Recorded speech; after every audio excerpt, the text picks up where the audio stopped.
श्री स्वामी समर्थ. स्वामी कृपेने आपल्या सर्व चांगल्या इच्छा स्वामी महाराज पूर्ण करोत ही स्वामी चरणी प्रार्थना.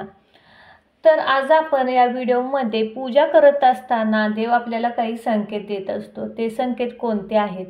ज्यावेळी आपण मनोभावे पूजा करतो त्यावेळेला आपल्या डोळ्यातून पाणी येते. ते असं का होतं याचा आज आपण या व्हिडिओमध्ये पाहणार आहे. जर तुम्ही माझ्या चॅनेलवर नवीन असाल तर माझ्या चॅनेलला सबस्क्राईब करा, जेणेकरून तुम्हाला माझे नवनवीन व्हिडिओ पाहता येतील. तर मित्रांनो बघा, आपण एखाद्या देवाची देवपूजा करायची असेल किंवा पारायण करायचे असेल तर आपलं मन सहजासहजी ते करण्यासाठी तयार होत नाही. ज्यावेळेला आपल्यावरती प्रत्यक्ष वेळ येते की बाबा त्या आपण पारायण करणार आहे ना, तर मी थोड्या वेळानं पारायणाला बसणार आहे किंवा मी देवपूजा करणार आहे, त्यावेळी आपल्या मनामध्ये असंख्य वाईट विचार यायला चालू होतात. हे वाईट विचार कोणते असतात? तर बाबा आज नको करायला ग्रंथाचं पारायण, उद्या करू, किंवा गुरुवार येतोय गुरुवारपासून हे करू, आज देवपूजा राहून देईल, असे अनेक कंठाळा आपल्या मनात येतो आणि आपलं मन परावृत्तीत होत असतं त्या गोष्टीपासून. तर असं का होतं? ज्यावेळी आपण श्रद्धेने मनोभावे पूजा करतो, आपलं मन त्या पूजेसाठी आपण मनापासून पूजा भक्ती करतो, त्यावेळेला आपल्या मनात कोणतेही विचार येत नाही. ती निस्वार्थ आपण पूजा करतो त्यावेळेला आपल्या डोळ्यातून अचानक पाणी येतं. हे पाणी काय येतं याचाही अभ्यास आपण इथं करणार आहोत. तर आपल्या मनामध्ये राग, लोभ, क्रोध, मोह, माया या वाईट शक्तीने आपल्या मनात आळस करून निवांत राहण्याची सवय आपल्या शरीराला लावलेली असते.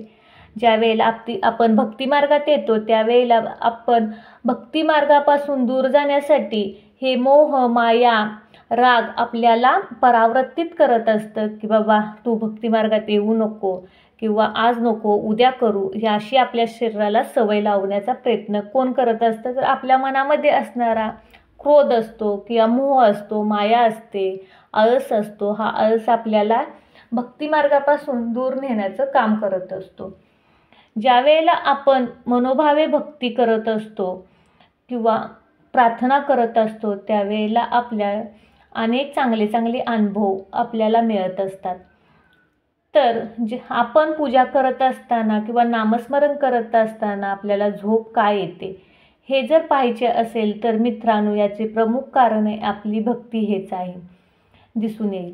कारण जेव्हा आपण भक्तीत रमलेला असतो तेव्हा आपण आपल्या मनातील क्रोध, सर्व वाईट विचार, आपल्या मनातील सर्व क्रोध, मोह, माया, आपल्या मनातील वाईट गोष्टी या सर्व आपण विसरून गेलेलो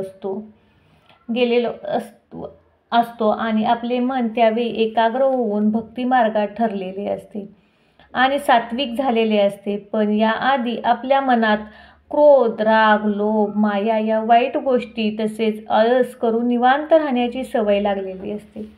जेव्हा आपण भक्तिमार्गाला लागतो तेव्हा या गोष्टी भक्तीत सेवा करून देत नाहीत. स्वामींनी तसेच देवाच्या भक्तिमार्गात देखील असेच आहे. आपण स्वामींच्या चरणी भक्तिभावाने नामस्मरण, श्रद्धा करतो, प्रार्थना करतो तेव्हा आपले मन सहजासहजी या गोष्टी करण्यासाठी तयार होत नाही. त्यामुळे आपल्याला पूजा, नामस्मरण करताना आळस येणे, कंटाळा येणे, झोप येणे अशा गोष्टी वेळोवेळी घडत असतात. त्याचबरोबर आपल्या डोळ्यातून पाणी का येते?